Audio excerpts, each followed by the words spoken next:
If you had met me in the 6th year of my marriage, you might have mistaken me for someone with her life together. I wore my ponytail like a jogger and carried a tote bag like a reader, which is to say I jogged once in 2013, and the tote came free with laundry detergent. On paper, I was married. In practice, I was living with a dangerous animal and calling it love. His name was Marcus, though in our apartment the letters rearranged themselves into a dozen whispered nicknames, none printable, all zoological. People like to ask, "Why didn't you leave?" with the same tone they use for, "Why didn't you preheat the oven?" as though the answer is tucked in a drawer I forgot to open. If leaving were easy, every bus station would be littered with wedding rings and forwarding addresses. The truth is dull. Control doesn't arrive with ominous music. It shows up in knowing which cupboard door squeaks, what hour he's most likely to explode, the precise angle to move through the kitchen without comment. It's surveillance performed by the person being watched, life lived in parentheses. Marcus wasn't glamorous in his cruelty. No tailored suits, no glass penthouse. Our estate was a studio with an oven that gave up halfway through on, and his wardrobe alternated between band t-shirts and a jacket so greasy it could have conditioned a baseball glove. He was uniquely both lazy and furious, too tired to hold a job, brimming with energy for rage. He could nap through an entire afternoon, rehearsing for fights that hadn't happened yet. When the fight did arrive, he was well rested.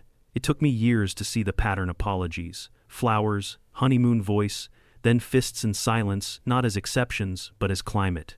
By year 4, I could read the barometer, the jaw tightening when neighbors laughed too loudly, the phone that could be tried for treason, the new rules he issued like software updates that always made the device worse. I'm strict because I care, he'd say.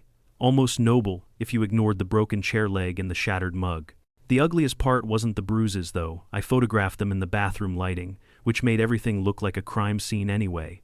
It was how small I became to survive him. A field mouse carries its heart in its feet, ready to run.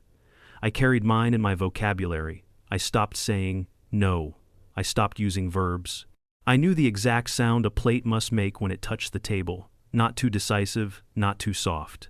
If I'd been given a performance review, it would have praised my anticipation and my commitment to walking on eggs without breaking the shells. My bravery wasn't cinematic. It looked like hoarding coins in a vitamin bottle and pretending I loved long showers so I could cry unseen. My bravery had a shopping list. Buy bandages, replace concealer, memorize the taxi number, then destroy it because paper is evidence. Once I Googled shelters on a library computer, then panicked, the library would send a thank you note to our apartment outing me as someone who reads beyond toothpaste labels. The pregnancy simplified the math. Some people quit smoking when they picture their lungs as the room they'll have to live in forever. When I saw the second line on the test, I realized the room was now shared. I could curate what I endured, but not what another person would learn from watching me. The thought of a child measuring love by the decibel level of apologies made me sick in a way that had nothing to do with mourning. I wish I could say I left in a trench coat under thunder, but real escape looks like logistics. I packed in micrograms, one shirt to a friend's place, a copy of my birth certificate laminated by a shopkeeper who smiled like he knew something. I re-downloaded my maiden name, like an app I thought I'd never need again. I opened a bank account with the 21st century audacity of someone who believed in passwords. I learned to speak to clerks in the administrative, whisper the tone that makes people want to help you without remembering your face. Marcus noticed absences the way a dog notices smells. He poked through closets, asked why I suddenly cared about paperwork, as though bureaucracy were an affair. And he wasn't wrong.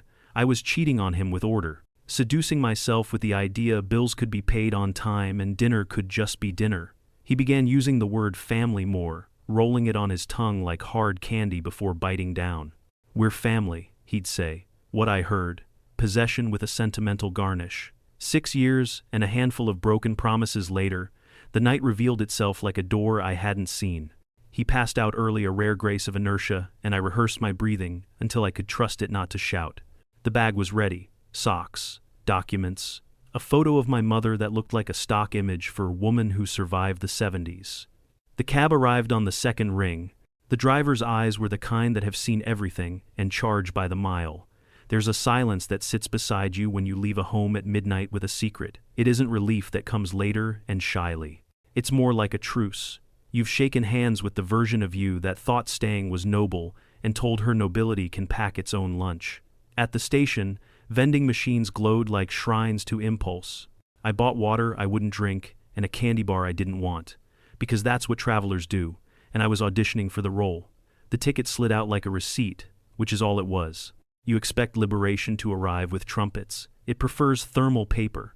On the platform, a woman with a rolling suitcase smiled at me the way strangers do when they recognize themselves peeling, hopeful, terrified. People think choices happen at forks in the road. Most happen at tables, in kitchens, in bathrooms where you practice your face in the mirror. My fork looked like 2 red lines on a stick and a calendar that couldn't be reasoned with. "Where to?" the conductor asked, punching my ticket as if I were going somewhere respectable. "Far," I said, because you can't buy a destination called safety, but you can buy distance and hope the exchange rate is favorable. Behind me, in a place once called home, a man snored through the storm he made. Ahead of me, rails unspooled like a sentence I hadn't yet learned to finish. I pressed my palm to my stomach the way people touch windows for a view. "We're going," I whispered to the passenger who had given me permission to leave. "We're going now," the train agreed, lurching forward into a night that keeps your secrets and asks only for proof that you finally chose yourself. Leaving sounds bold when you tell it later. I changed my name, I deleted everything. I vanished. What it actually looks like is standing at a kiosk, choosing a prepaid phone plan, whispering to yourself, "This is the phone he'll never find me on." Hardly heroic. Deleting social media felt less like liberation and more like breaking up with 13 different needy boyfriends. "Are you sure? Are you really sure? What about your memories?" I half expected a pop-up that read, "Does Marcus approve?" My maiden name came back like a sweater from the attic, slightly itchy, faint smell of camphor, but it fit. The bank teller said, "Miss," and I almost cried. She slid the forms toward me the way magicians palm cards. I signed like someone who'd just been granted parole from her own apartment. What I didn't do was go to social services. Fear makes you fluent in bad logic. In my head, there was a secret government spreadsheet where my new address would be emailed directly to Marcus. Subject line, "FYI, she's here."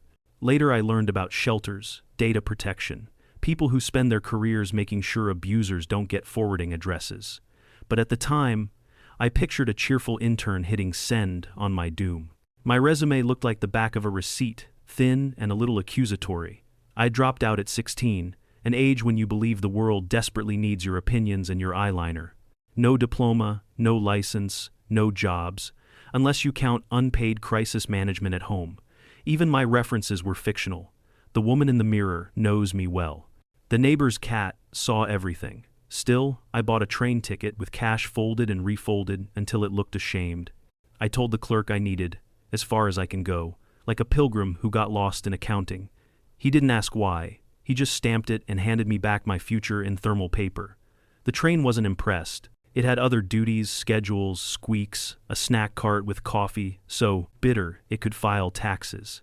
I watched the city rinse itself off the windows, the buildings dissolving into countryside. Sleep came in postage stamps. Each time I closed my eyes, the past licked the back of them.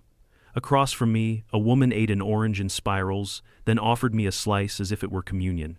I accepted because refusing kindness felt like tempting fate. It tasted like a new password. At some point, the conductor leaned over my seat and tapped my itinerary. Change at Hartholme, left platform. Directions I've learned are just dares. I thanked him and promptly got off one stop too early. The station was more like a doodle. One bench, a clock that lied, and a vending machine selling snacks with names like Corrections, Cranch, Smoof, Bar. The map circled, "You are here," so aggressively it bled into everywhere. I laughed, because the alternative was to fog up the glass with tears. The road out of the station didn't know where it was going, but felt confident about it. Birds argued overhead in a language older than regret. I followed a line of geraniums into a village where roofs wore red like jaunty hats. The baker smelled like forgiveness, the post office like glue and dust. A boy cycled past on a bike too small for his legs, but too beloved to abandon. I bought a roll, and the baker asked, "Passing through?" in a voice that left room for me to say no. "Just landed," I said, and fell slightly in love with the phrase. It's strange, the way accidents audition for fate. If I hadn't stepped off at the wrong stop, who knows what bureaucracy might have been waiting. Instead, there was a hotel that looked like it practiced kindness even when asleep. Flower boxes under tidy windows, a sign painted by someone who clearly believed in vowels. I stood across the street and watched a woman fold linens into a basket with the calm authority of someone who has seen every kind of stain and still chooses generosity. Inside, the sounds of dawn. Safety plates meeting politely, a kettle petitioning for attention, laughter that didn't check the doorway first. Of course, the inner critic raised its hand.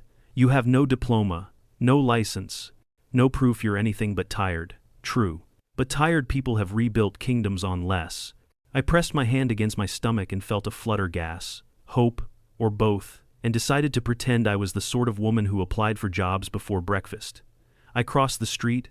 The door opened as if hospitality had a sixth sense.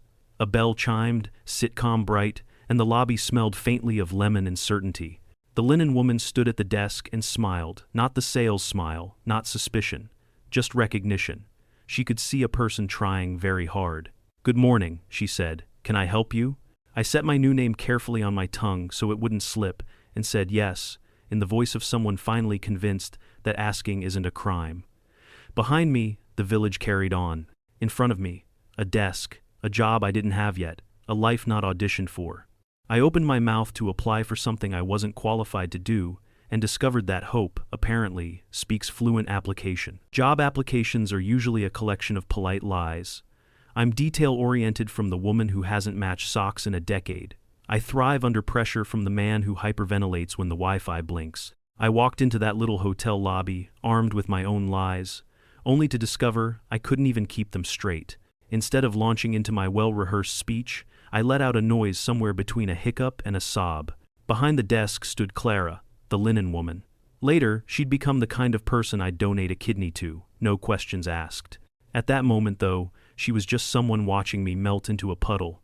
Her husband, Thomas, appeared with a tool belt and the kind of nod you give strangers on airplanes. Together, they radiated competence, the sort that makes you feel like confessing everything, starting with jaywalking. Clara could have asked me to leave. Honestly, I would have asked me to leave. Instead, she vanished for a moment and came back with tea, cookies, and the expression of someone who knows crying in public isn't contagious. She set the tray down and asked, "Would you like to talk about it?" Would I? Apparently, yes. I unloaded 6 years of misery in a single sitting. The bruises, the broken furniture, the nights I practiced invisibility like it was a language. Marcus's name felt sour in my mouth, but I spoke it anyway. My story spilled everywhere. Clara didn't interrupt, not once. No gasps, no advice, no, "Why didn't you just leave?" She simply listened, eyes steady, hands wrapped around her teacup, as though my pain might scald if she let go. For the first time in years, words didn't boomerang back with blame. They just landed. When I finally stopped, expecting awkward silence, Clara tilted her head and said the most absurdly generous thing I'd ever heard. "We don't need another dishwasher, but you can try the front desk for 2 weeks. If you prove yourself, you can stay." The front desk, where people actually talk to you, where you have keys and responsibility, and must wear something other than despair. I stared at her, certain she'd confused me with someone else, someone who hadn't spent the last 6 years negotiating with terror. But Clara just sipped her tea, as if she'd offered me a chair and fully expected me to sit. Thomas gave me the smallest nod. Not pity, not doubt, just a "yes, you can still answer phones." That nod carried me out of the hotel and onto the cobblestones with something I hadn't felt in a very long time: possibility. Later, thinking back, it hit me. All my careful planning, the secret bank account, the laminated documents, the envelope of wrinkled bills, those got me on the train. But the tears? The embarrassing, snot-soaked breakdown in front of strangers? Those got me a future, which is not exactly resume advice you can use. Cry during interviews won't look great in a career guide. That night, in my rented room above the bakery, I pressed my hand to my stomach and whispered to the passenger inside me. "We've got a shot now," I said. "We really do." And for once, it didn't sound like a lie. The next morning, I half expected Clara to look at me like a mistake left on her doorstep. Honestly, I would have understood. "Oh, the crying woman? Yes, I think you're looking for the train station." But she didn't. She simply smiled, handed me a set of keys, and said, Guests like to feel welcome. That was the training. Not a handbook, not a laminated flowchart, just one line. Which, to be fair, was already more guidance than I'd received in 6 years of marriage. The first week was a disaster disguised as employment. I forgot to log check-ins, lost track of keys, and accidentally double-booked a room for a honeymoon couple and a Norwegian backpacker. He very kindly offered to officiate a divorce on the spot. At one point I even answered the phone with "Hello, Marcus," before realizing I'd just rebranded my abuser as a hotel chain. But Clara never raised her voice. She corrected me the way GPS corrects you, politely, firmly, and with the faint suggestion that you should have known better. Thomas, meanwhile, floated around with a tool belt, fixing the sink, the boiler, and my sense of self-worth. He'd toss out little pieces of advice as casually as breadcrumbs. Smile with your eyes. Never trust a guest who asks for scissors after midnight. Eat something. Not exactly corporate training, but far more useful. Somehow, it worked. Guests smiled back. One German couple even mailed a postcard later, declaring me the nicest receptionist in Europe. I taped it behind the desk like a diploma, mostly because it was the only diploma I had. Clara's generosity didn't stop at the lobby. When babysitters fell through, she let me bring Emily, my tiny dictator of a daughter, who screamed like she was unionizing the crib. Clara would rock her at the counter, whispering, "You're doing fine," with the same tone people use to calm bomb squads. And she wasn't wrong. I was fine, at least compared to the alternative. She rearranged schedules so I could take night classes. Imagine, me, in a classroom again, writing essays that didn't end with police reports. 2 years later, I walked across a stage in a borrowed dress to collect my graduation certificate. I couldn't stop grinning, though mostly because I hadn't worn heels in a decade and feared I might fall. By the 5th year, Clara promoted me to front desk manager, which sounds grand until you realize it means person who knows how to unjam the printer. Still, it came with a real salary, enough for vacations with Emily, enough for dinners where the scariest thing on the table was a lobster claw. Life for once wasn't about survival, it was about Tuesdays. Ordinary, beige, overlooked Tuesdays. Emily complaining about broccoli, me folding laundry. Felix the hotel dog sprawled across the lobby rug, daring guests to step over him. Safety, I realized, doesn't roar, it naps in the lobby and snores just loud enough to reassure you. Of course, trauma insists on packing itself like a carry-on you can't check. I kept waiting for Marcus's ghost to storm in, demanding refunds and apologies. But whenever that fear rose up, Clara's calm, or Thomas's nod, or Felix's stubborn snore would pull me back. I'd gone from weeping through a job interview to jangling a set of keys at my side, like medals. And though I never updated my resume, I knew how the top line would read now: detail-oriented, thrives under pressure, knows how to survive, then how to live. For years, I thought the end of my story was escape, but standing in that lemon-scented lobby, surrounded by flowers and guests who only complained about towels, I understood. Sometimes beginnings hide inside the middle, and if you're lucky, they ring a desk bell when you walk in. By year 8, I'd gotten cocky. I told myself trauma was gone, off somewhere bothering someone else. But trauma is like junk mail, it always finds your new address.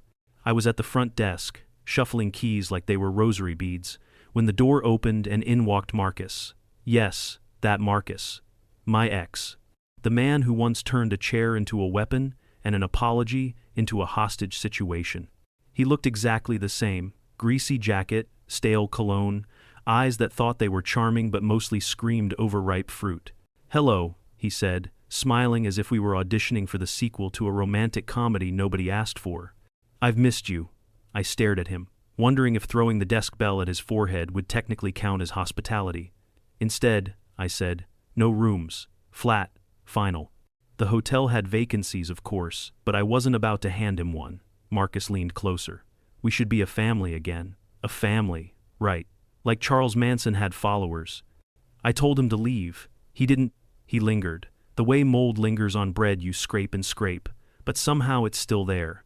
Days later, the police showed up at my door. Marcus had reported me for child abduction, which might have been convincing if he'd ever signed custody papers. He hadn't. Turns out his legal case was about as sturdy as the chair he once broke over my back. The police, after a weary sigh and some paperwork, let me go. I told Clara everything. She listened with that same folded laundry calm and asked, Do you have evidence? Evidence? I laughed. I have an entire catalog. Photos of bruises, hospital records, x-rays of bones that had been treated like drumsticks. I could have published it as a coffee table book titled My Life in Black and Blue. Clara just nodded. Good, hold on to it. A few days later, Marcus phoned the hotel, asking for my number. Clara, saint that she is, told him sweetly she was in a meeting and gave him Decoy, my work cell phone. 10 minutes later, it was lighting up like Times Square. At first, Marcus was syrupy. I've changed. I've missed you. By text number 5, he was whining about my luxury life. By 10, he was demanding money. By 15, he was threatening me and Emily. I saved every word. Thomas peered over my shoulder. He's handing you rope, he muttered. Let him tie the knot himself. And then Marcus booked a room at the hotel. For free, of course, because family. When I saw his name on the guest list, I nearly tore the page in half. Clara stopped me. We have cameras, she said. Let him come. So I did what any responsible front desk manager would do. I checked him in with a smile sharpened like a knife. Welcome, I said sweetly. And kindly go to hell. Marcus didn't like that. He never liked when I talked back. His face twisted, his hands shot out, and he struck me across the counter, right there, in front of cameras, guests, and Felix the dog, who barked like he was lodging his own complaint. I hit the panic button, screamed, and 2 cooks flew out of the kitchen and pinned Marcus to the floor like it was WrestleMania. Guests stood frozen, horrified. Even the honeymoon couple and that same Norwegian backpacker, back again, as if fate enjoys callbacks, just shook their heads. When the police arrived, they asked if I wanted to press charges. I said yes, with the same conviction other people use to say I do. Marcus spent the night in a holding cell, which felt poetic. He always did prefer places where the bar was low, literally, in this case. By morning, the police handed me a stack of forms thick enough to qualify as furniture. Press charges? They asked. I checked yes, with the enthusiasm of someone signing up for free ice cream for life. Clara, of course, already had a plan. She marched me to her lawyer, Mr. Keller, a man so seasoned he practically smelled of mahogany. Keller flipped through my evidence photos, medical reports, texts, and nodded. This, he said, isn't just a case, it's an encyclopedia. I half expected him to issue me a library card. Marcus, naturally, tried to reinvent himself as the victim. According to him, I was a cruel woman who abandoned him, stole our child, and my personal favorite, brainwashed the entire hotel staff. Honestly, if I had that kind of power, do you think I'd still be unclogging the lobby printer? The trial was bad theater at its finest. Marcus strutted in, wearing a suit at least 2 sizes too large, as if he'd borrowed it from a relative who hadn't made bail. He started with syrupy apologies, but Keller calmly presented the stack of evidence. The texts alone, dozens of them, full of threats, demands, and insults, were like an accidental confessional. Marcus had essentially written his own conviction, one angry emoji at a time. Then came the hotel's part. Clara had circulated complaint forms to guests from the day Marcus hit me. Nearly everyone, even those who hadn't heard a thing, ticked, disturbed, and happily accepted a 15% discount. Marcus, in the end, managed to subsidize a village's holiday plans. It was his only real contribution to society. The judge leafed through the files the way teachers skim failing essays. Finally, she sighed. Normally, claims for damages lapse after 3 years, but considering the circumstances, I'll allow it. Which is legal speak for, sir, you're, awful, and we all know it. The verdict was brutal in all the right ways. Marcus was ordered to pay me euro 25,000 for physical and emotional damage. The hotel got euro 2,500 for lost business. He was slapped with 3 years probation, 500 hours of community service, and a restraining order so strict he'd need permission to haunt my nightmares. But karma wasn't done. The trial tipped off the tax office and social services, who discovered Marcus owed euro 23,000 inch back taxes and benefits fraud. Imagine being so unlikable that even the government takes it personally. When the sentence was read, Marcus looked stunned, as if he thought charm could still carry him through, and only now realized charm had been discontinued. I walked out lighter, though not entirely free. Trauma doesn't vanish with a gavel strike. It lingers, folding itself into the corners of your mind like bad origami. But watching Marcus deflate in public, seeing his swagger collapse into paperwork and fines was its own kind of therapy. Clara squeezed my hand. Thomas gave his signature nod. Felix, banned from the courthouse, probably barked at a squirrel in solidarity. Justice, I realized, doesn't always roar.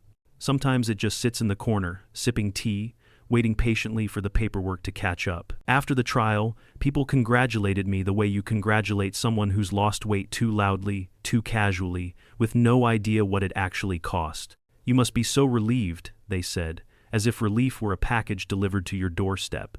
In reality, it arrived late, dented, and missing half the parts. The hotel returned to normal. Guests complained about towels, Thomas fixed leaky pipes, Felix snored like a retired security guard. But I wasn't normal. I jumped at noises, checked locks twice, then checked them again. Trauma had rewired me into the night watchman of my own life. Emily, on the other hand, worried only about crayons, cartoons, and whether gummy bears qualified as dinner. Sometimes I envied her innocence. Other times, I feared I'd handed her my fears like a family heirloom. Clara and Thomas carried me forward in small ways. Clara insisted on more classes. Education is forward motion, she said, sounding like a fortune cookie that paid rent on time. Thomas dispensed one-liners. Never argue with drunks. Dogs always know first. Eat breakfast. Not exactly philosophy, but close enough. Gradually, the ordinary became extraordinary. Emily's laugh echoing down the hall.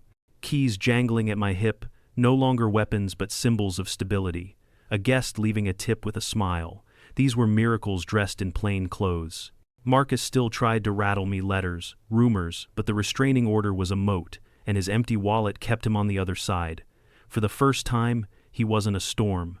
He was static, annoying, ignorable, background noise. And me? I was still broken but carried differently. Less like a burden, more like a dented accessory. Not pretty, but wearable. Happy endings are overrated. People expect fireworks. What you actually get is Tuesdays. Beige, forgettable Tuesdays. And, if you're lucky, that's enough. 8 years after sobbing in Clara's lobby, I was still behind the desk, now steady in ways I never imagined. Guests came and went, praising the breakfast, the view, the dog. I checked them in, handed out keys, smiled. Small tasks, each one a quiet victory. Emily grew up. She traded gummy bears for novels, cartoons for opinions. She'll never meet the version of me who cowered. She only knows this one, the woman with a job, a laugh, and a tendency to burn pasta, and that's enough. Clara still ran the hotel like a queen who preferred aprons to crowns. Thomas still fixed everything, pipes, printers, people with a nod and a wrench. Felix still slept across the lobby rug, daring guests to trip. And me, I'd become part of the furniture. Reliable, sturdy, finally at home. Marcus faded into paperwork and fines. Not vanished, but shrunk. A shadow too small to scare anyone. And in his absence, there was room for boredom, joy, even peace.